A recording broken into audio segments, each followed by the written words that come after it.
33.5 വയസ്സിൽ യേശു കർത്താവ് തൻ്റെ ശുശ്രൂഷ നിവർത്തിച്ച് ഈ ഭൂമിയിൽ നിന്ന് മടങ്ങുമ്പോൾ തൻ്റെ ശുശ്രൂഷ കാലയളവിൽ തൻ്റെ ശിഷ്യർക്ക് യേശു പകർന്നു കൊടുത്തത് വിശ്വാസമാണ്. ഓരോ അത്ഭുതങ്ങൾ ചെയ്യുമ്പോഴും യേശുവിൻ്റെ ഹൃദയത്തിലെ താല്പര്യം അവർ ഇപ്പോൾ വിശ്വസിക്കും എന്നായിരുന്നു. അവർ വിശ്വസിക്കുവാനിടയാകുമല്ലോ എന്നായിരുന്നു. ഗെത്സമന തോട്ടത്തിലേക്ക് പ്രവേശിക്കുന്നതിന് തൊട്ട് മുൻപ് അവർ പറഞ്ഞു, ഞങ്ങൾ വിശ്വസിക്കുന്ന കർത്താവേ. യേശുവിന് സന്തോഷമായി. അതിനു വേണ്ടിയാണ് കഷ്ടപ്പെട്ടത്. എന്നാൽ യേശുവിനെ അവർ ക്രൂശിച്ചു. യേശു ക്രൂശിൽ മരിച്ചു. 3-ാം നാൾ മരണത്തെ ജയിച്ചു ഉയർത്തെഴുന്നേറ്റു. ശിഷ്യന്മാരൊക്കെ യേശുവിനെ വിട്ട് അകന്നുപോയി. അവർ മീൻപിടുത്തക്കാരായിരുന്നു. അവർ പഴയ ആ ജോലിയിലേക്കൊക്കെ തിരിഞ്ഞു.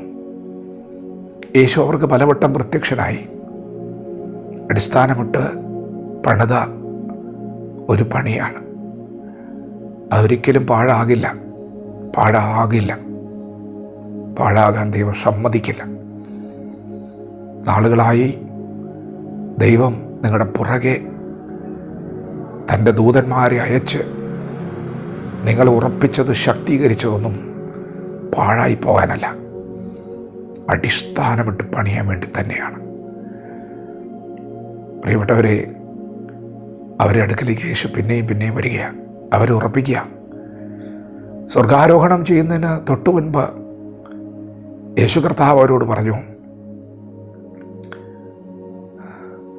വിശ്വസിക്കുന്നവരാൽ ഈ അടയാളങ്ങളൊക്കെ നടക്കും. വിശ്വസിക്കുന്നവരാൽ. പ്രിയപ്പെട്ടവരെ, വിശ്വാസം ചെറിയ കാര്യമല്ല.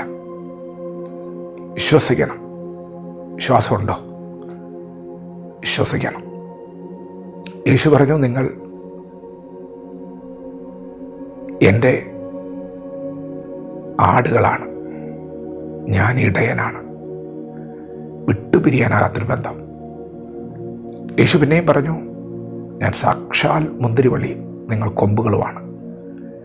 അത്ര പറ്റിച്ചേർന്നൊരു ബന്ധം. കൂടെയുണ്ടെന്നാണ് പറഞ്ഞത്, കൈവിടില്ലെന്നാണ് പറഞ്ഞത്. അത്ര അടുത്താണെന്ന് പറഞ്ഞ് വിശ്വസിക്കണം. ഞാൻ കൂടെയുണ്ട്, ധൈര്യമായിട്ട് പൊക്കോ. വചനം വിളിച്ചു പറഞ്ഞു, പ്രാർത്ഥിച്ചോ, ഞാൻ കൂടെയുണ്ട്. അങ്ങനെ യേശു പറഞ്ഞത്. പ്രിയപ്പെട്ടവരെ, വിശ്വസിക്കുക. ദൈവം നിങ്ങളുടെ സ്ഥിതി മാറ്റാൻ പോവുകയാണ്. നിങ്ങളുടെ ശുശ്രൂഷയുടെ തലങ്ങൾ മാറാൻ പോവുകയാണ്. നിങ്ങളുടെ കുടുംബജീവിതം അനുഗ്രഹിക്കപ്പെടാൻ പോവുകയാണ്. നിങ്ങളുടെ തലമുറയുടെ ഭാവി അനുഗ്രഹിക്കപ്പെടാൻ പോവുകയാണ്. വിശ്വസിക്കണം. യേശുവിന് ഒടുവിലും അവരോട് പറയാൻ ഒരു സന്ദേശമേ ഉണ്ടായിരുന്നുള്ളൂ, വിശ്വസിക്കുന്നവരാൽ ഇതൊക്കെ നടക്കും.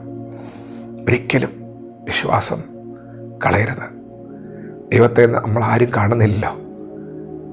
നമുക്ക് വചനം മാത്രമേ ഉള്ളൂ. ആ ശബ്ദമാണ് നമ്മളെ ചലിപ്പിക്കുന്നത്. എൻ്റെ ആടുകൾ എൻ്റെ ശബ്ദം കേൾക്കുന്നു, വേറെ ഒന്നുമില്ല. സ്വർഗത്തിലേക്ക് നമ്മൾ പ്രവേശിക്കുന്ന പോലെ ഈ ശബ്ദം കേട്ടിട്ടാണ്. വിശ്വസിക്കണം. ദൈവം കൂടെയുണ്ട്. നിങ്ങളുടെ പ്രവൃത്തിയോടുകൂടെയുണ്ട്. നിങ്ങളുടെ ഓരോ ചുവടിലുമുണ്ട്. കൈവിടില്ല, ഒരിക്കലും കൈവിടില്ല. വിശ്വാസത്തിലിരിക്കുന്നുവോ എന്ന് പരിശോധിക്കാം. വിശ്വസിക്കാം. വിശ്വാസത്തോട് വീര്യം കൂട്ടാം.